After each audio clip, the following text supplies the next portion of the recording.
Afternoon. It's about 5 p.m. on the 26th of January.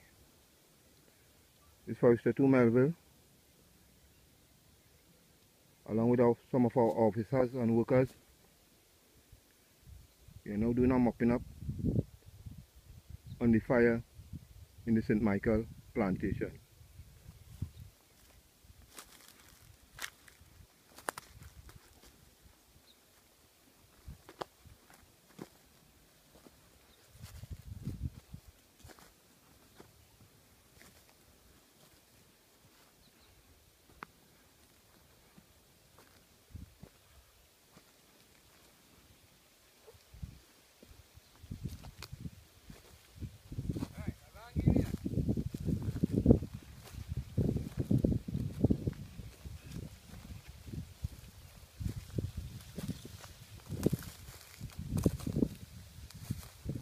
We have Forester I Kishan Ramcharan doing some mopping up with the backpack pump. Unfortunately, this is his second day in the St. Michael plantation and he's already in action.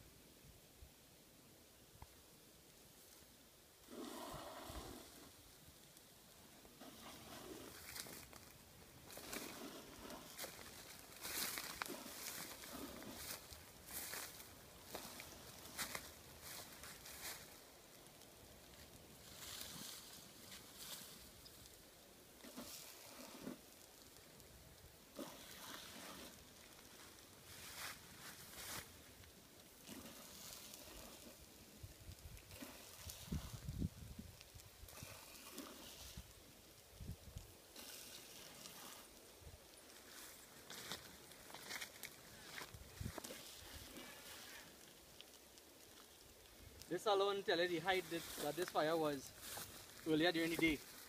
As you can see, the vegetation is totally scorched. The bare soil is shown. Everything has turned into ashes.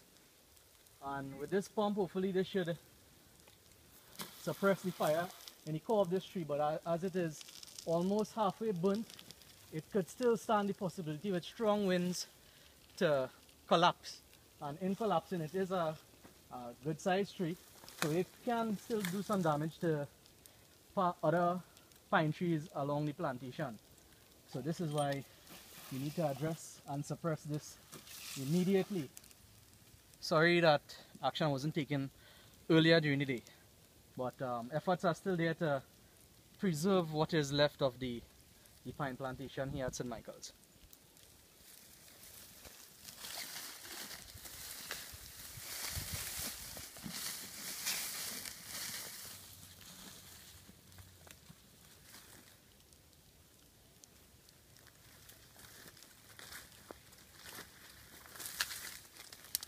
Due to high winds, apparently the fires earlier during the day after lunchtime maybe has spread the fire to the northwestern part of the plantation, moving steadily, and we're still seeing some smoke at the top there, which could mean that there is still some fire, because where there's a smoke there's a fire.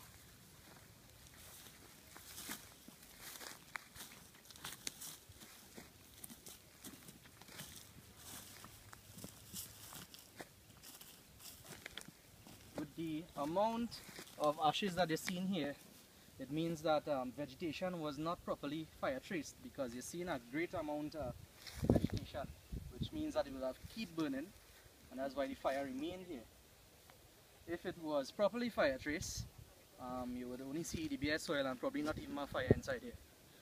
So this is by one of the main reasons for fire tracing techniques in a plantation, and this is the result of such a calamity.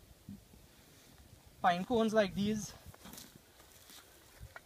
when burnt with the grass that was cut or boca, tends to hold and continue to burn.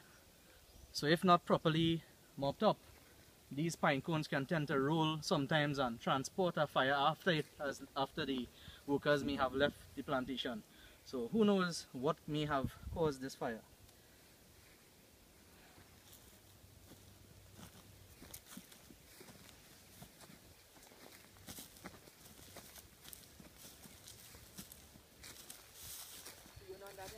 Yeah.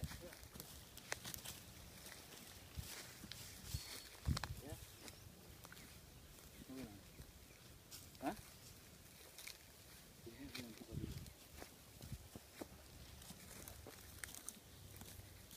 There were some mortality rates with the species that were planted here, mostly being Apamat or Pink Pui, as well as some mahogany and the jamun.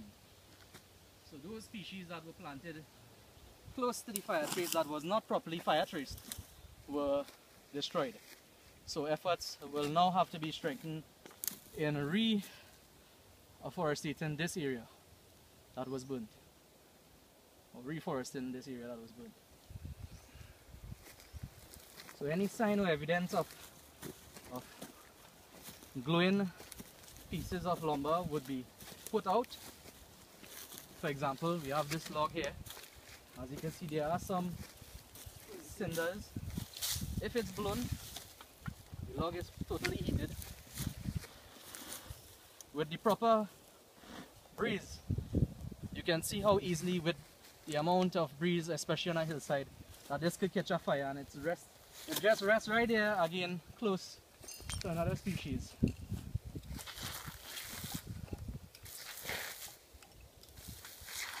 So thankfully this species is now saved, thanks to the efforts of the observing plantation overseer, Mr. Max.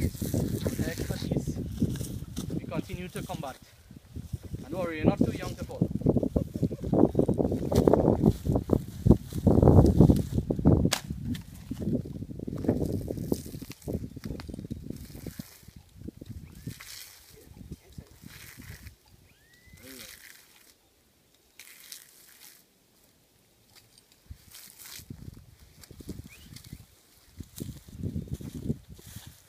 Of course, all fauna that reside in this area,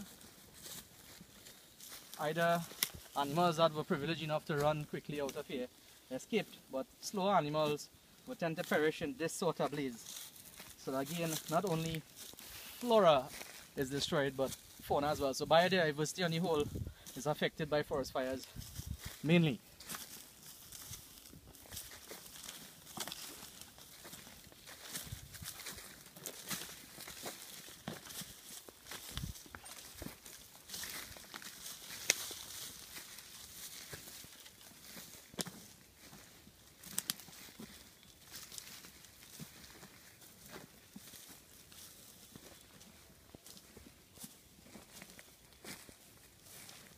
Pinus Caribbean pine, somewhat forest fire resistant or fire resistant. The bark can withstand a great amount of fires on the external parts and still survive. So it actually is a really good species to replant in the mountain areas that were damaged by fires. And as you can see here, the pine exudes this sap here, and you can actually smell the pine. Smells like somebody just mopped your house. Very nice. So it still survives after all that fires.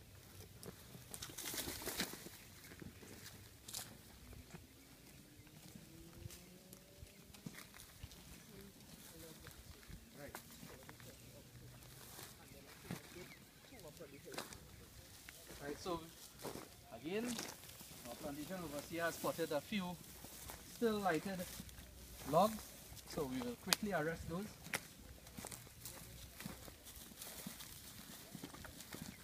One must be careful in this terrain. These ashes can be very slippery at times. But of course the phosphorus nutrient is now very rich in this soil.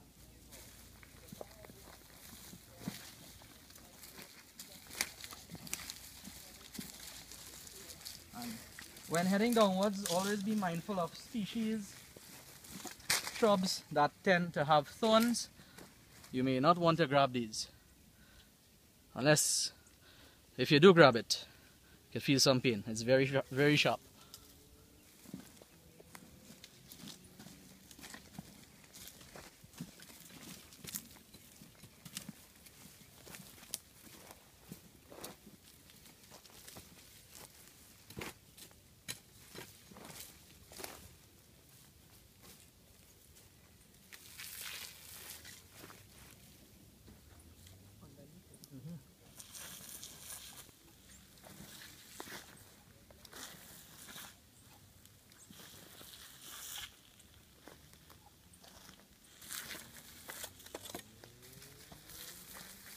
When heading into a larger fire, one must remember to have proper safety practices used, because there tends to be a lot more smoke, and smoke inhalation can cause suffocation. So when you're fighting the fires, make sure you're not too close to the smoke at the moment.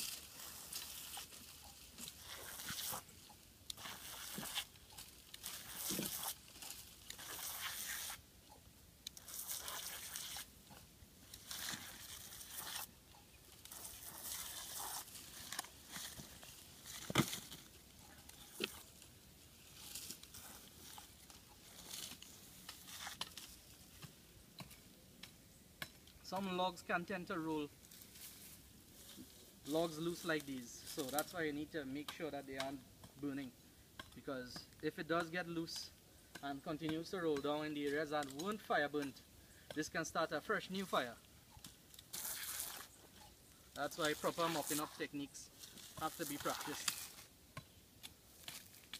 So tomorrow again, early as we come in the plantation, we'll make a double check to ensure that nothing else is burning.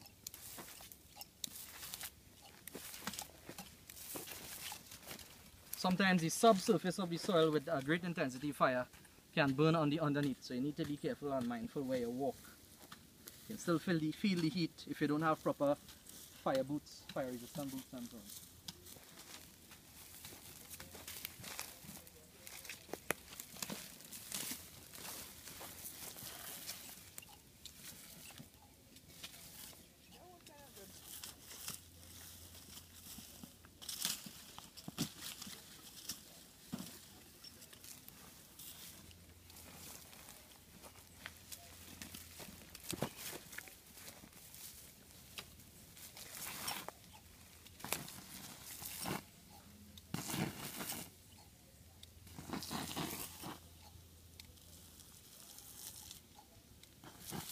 I must make sure that it's properly well drenched, that the below area that is still burning does not evaporate the water and then continue burning afterwards.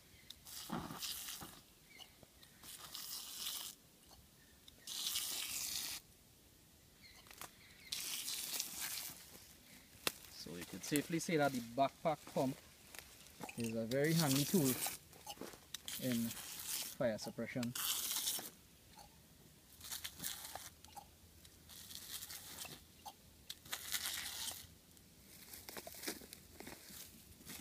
In the night, if this fire is observed. Alright, so it all boils down to proper fire tracing techniques, and we'll continue to fight these fires every day by the Forestry Division, especially us at the North West Conservancy.